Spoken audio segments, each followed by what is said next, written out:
Hello everyone, welcome to Aishwarya kitchen. ಯಾರೆಲ್ಲ ನನ್ನ video ನೋಡ್ತಾ ಇದ್ದೀರಾ ಪ್ಲೀಸ್ ಸಬ್ಸ್ಕ್ರೈಬ್ ಮಾಡಿಕೊಂಡು ವಿಡಿಯೋ ನೋಡಿ. ಹಾಗೆ ವಿಡಿಯೋ ಇಷ್ಟ ಆದರೆ ನಿಮ್ಮ ಫ್ರೆಂಡ್ಸು ಫ್ಯಾಮಿಲಿ ಕೂಡ ಶೇರ್ ಮಾಡಿ. ಇವತ್ತಿನ ದಿನ ನಾನು ಹೋಳಿಗೆ ಜೊತೆಗೆ ಬೆಸ್ಟ್ ಕಾಂಬಿನೇಷನ್ ಕರ್ಬೂಜ ಹಣ್ಣಿನ ಸೀಕರಣೆ ಮಾಡಿ ತೋರಿಸ್ತಾ ಇದ್ದೀನಿ. ಇದು ತುಂಬಾ ಟೇಸ್ಟಿಯಾಗಿರುತ್ತೆ.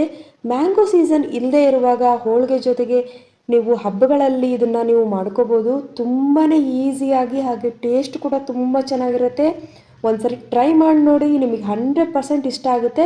ಕರ್ಬೂಜ ಹಣ್ಣಿನ ಸೀಕರಣೆಗೆ ಏನೇನು ಇಂಗ್ರೀಡಿಯೆಂಟ್ಸ್ ಬೇಕು ಅಂತ ನೋಡೋಣ ಬನ್ನಿ. ನಾನು ಕರ್ಬೂಜ ಹಣ್ಣನ್ನು ಕಟ್ ಮಾಡಿ ಇಟ್ಕೊಂಡಿದ್ದೀನಿ, 4 ಏಲಕ್ಕಿನ ಪೌಡರ್ ಮಾಡಿ ಇಟ್ಕೊಂಡಿದ್ದೀನಿ, 3/4 ಕಪ್ ಸಕ್ಕರೆ ತೊಗೊಂಡಿದ್ದೀನಿ, 1 ಬನಾನಾ ಕಟ್ ಮಾಡಿ ಇಟ್ಕೊಂಡಿದ್ದೀನಿ. ಈಗ ಕರ್ಬೂಜ ಹಣ್ಣನ್ನು ಮಿಕ್ಸರ್ ಮಾಡ್ಕೋಬೇಕು. ಫುಲ್ ಫೈನಾಗಿ ಮಿಕ್ಸರ್ ಮಾಡ್ಕೋಬೇಡಿ, ಈ ಥರ ದಪ್ಪವಾಗಿರಬೇಕು. ಈ ಥರ ಮಿಕ್ಸರ್ ಮಾಡ್ಕೊಳ್ರಿ. ಇದನ್ನು ಒಂದು ಪಾತ್ರೆಗೆ ಹಾಕೊಳ್ತಾ ಇದ್ದೀನಿ. ಇದಕ್ಕೆ ಕಟ್ ಮಾಡಿದ ಬಾಳೆಹಣ್ಣನ್ನು ಹಾಕೊಳ್ತಾ ಇದ್ದೀನಿ, ಏಲಕ್ಕಿ ಪೌಡರ್ನ ಹಾಕೊಳ್ತಾ ಇದ್ದೀನಿ, ಸಕ್ಕರೆ ಹಾಕೊಳ್ತಾ ಇದ್ದೀನಿ. ನಿಮಗೆ ಸಕ್ಕರೆ ಇಷ್ಟ ಇಲ್ಲ ಅನ್ನೋರು ಬೆಲ್ಲ ಹಾಕೊಳ್ರಿ, ಚೆನ್ನಾಗಿರುತ್ತೆ. ಎಲ್ಲ ಚೆನ್ನಾಗಿ ಮಿಕ್ಸ್ ಮಾಡಿದರೆ ಕರ್ಬೂಜ ಹಣ್ಣಿನ ಸೀಕರಣೆ ರೆಡಿ ಆಯಿತು.